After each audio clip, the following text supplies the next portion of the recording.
When people can't speak freely, they find other ways to communicate. Throughout history, protesters have used symbols to say what words couldn't or wouldn't be allowed to. A raised fist, a peace sign, a rainbow flag. These simple images carry the weight of entire movements. These aren't just pretty pictures. They're weapons of hope, forged in struggle and sharpened by courage. Let's explore how ordinary symbols became extraordinary tools of resistance. Picture thousands of workers, fists raised to the sky, demanding better conditions. That's how the raised fist became one of history's most powerful protest symbols. It's simple, bold, and means the same thing everywhere. We're stronger together.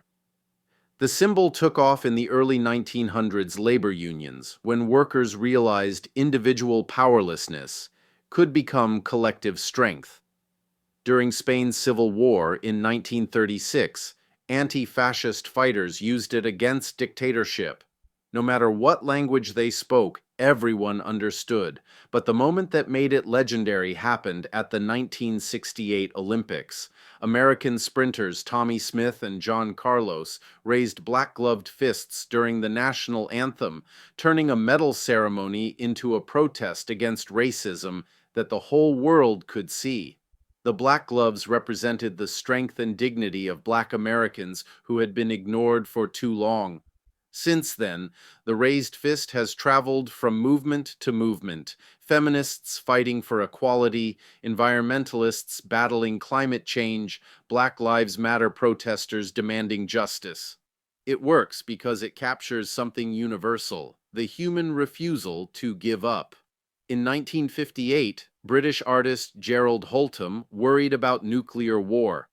So he created what became one of Earth's most recognizable images, the peace sign.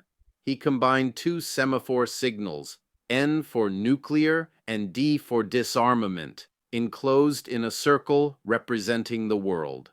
The symbol quickly reached America, where Vietnam War protesters adopted it. Students painted it on faces, stitched it onto clothes, and held it high at rallies. What started as an anti-nuclear protest became a universal call for peace. The peace symbol's genius lies in its simplicity. A child can draw it. Anyone can recognize it. Whether painted on the Berlin Wall, displayed at climate protests, or worn as jewelry, the message is always the same. Choose peace over violence, hope over fear. In 1978, Harvey Milk asked artist Gilbert Baker to create a symbol for San Francisco's gay community.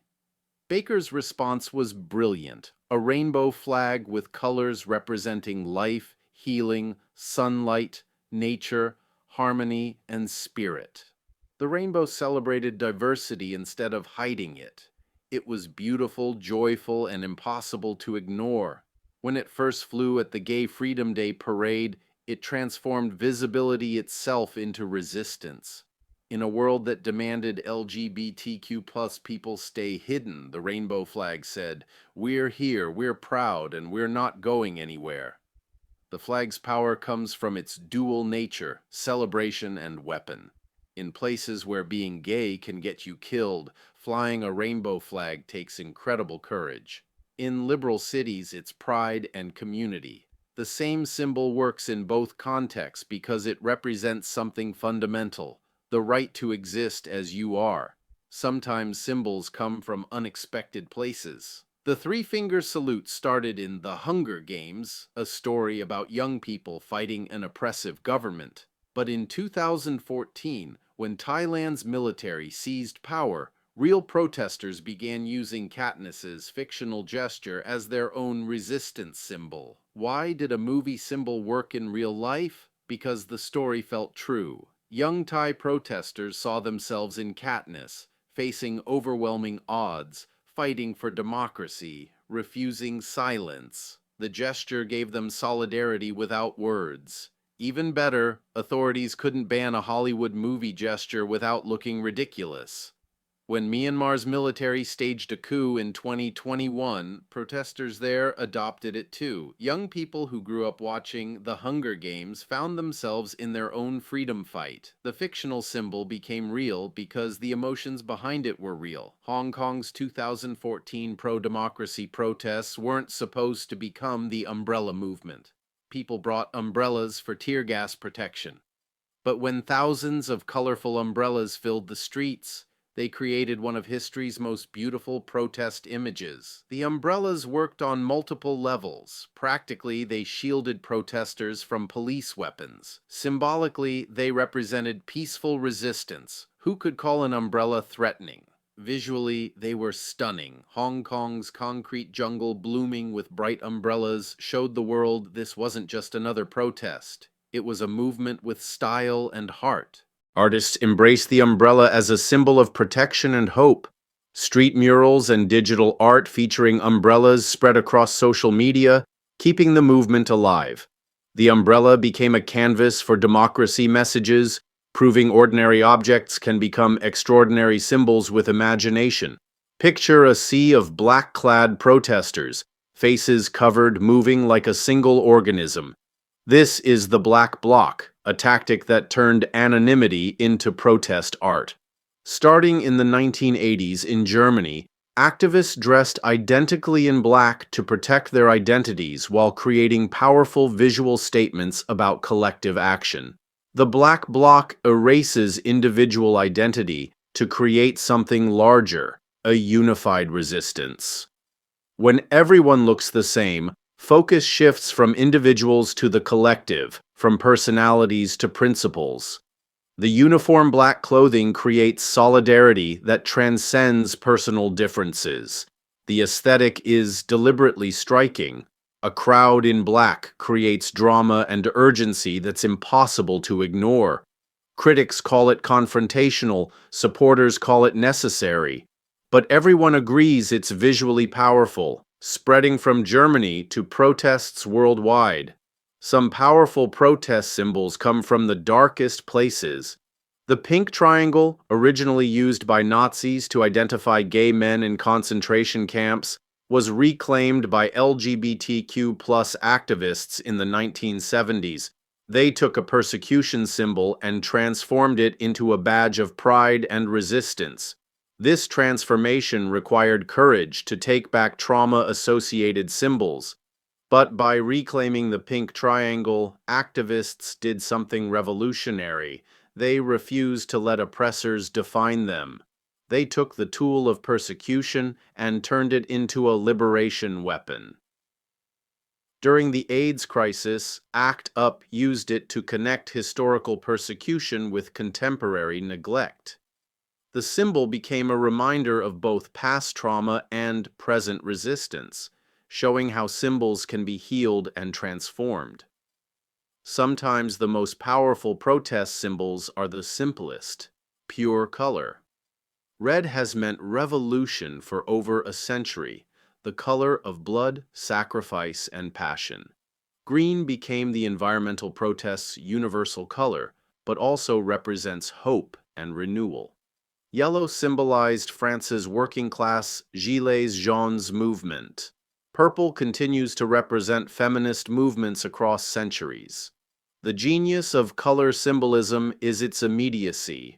You don't need to read manifestos or understand complex politics. You just see the color and understand the message. When thousands wear the same color, they create visual statements that are impossible to ignore and difficult to suppress. The digital age created new protest symbolism. In 2020, Blackout Tuesday saw millions post black squares to social media, creating digital silence that made racism visible through absence. Critics called it slacktivism, but supporters argued digital symbols create solidarity, raise awareness, and show millions care. Hashtags became new protest symbols, combining words and visuals to create movements.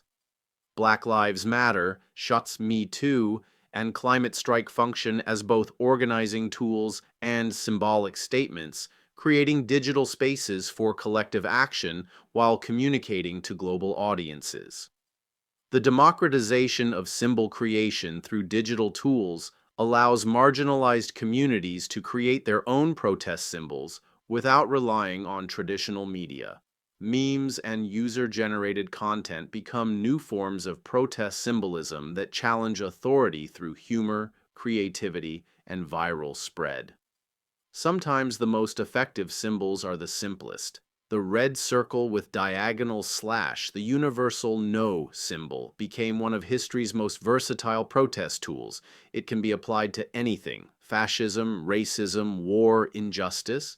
One symbol, infinite applications. The slashed circle works because it's instantly recognizable and requires no explanation. Whether painted on signs, spray painted on walls, or displayed digitally, the message is always clear: we reject this.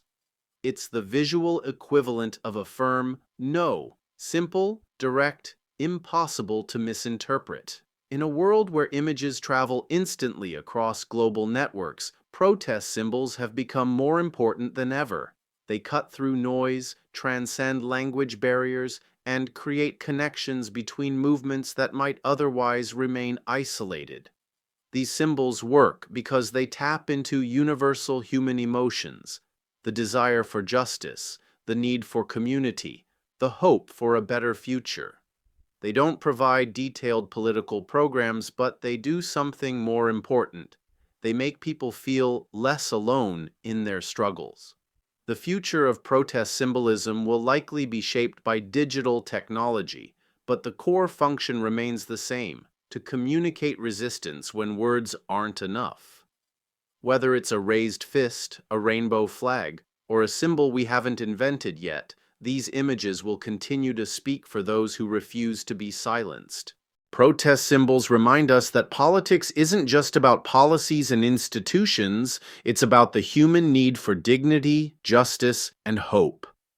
And sometimes the most powerful way to express those needs is through the simple act of holding up a symbol and saying, without speaking, "This is what I believe. This is what I stand for. This is who I am."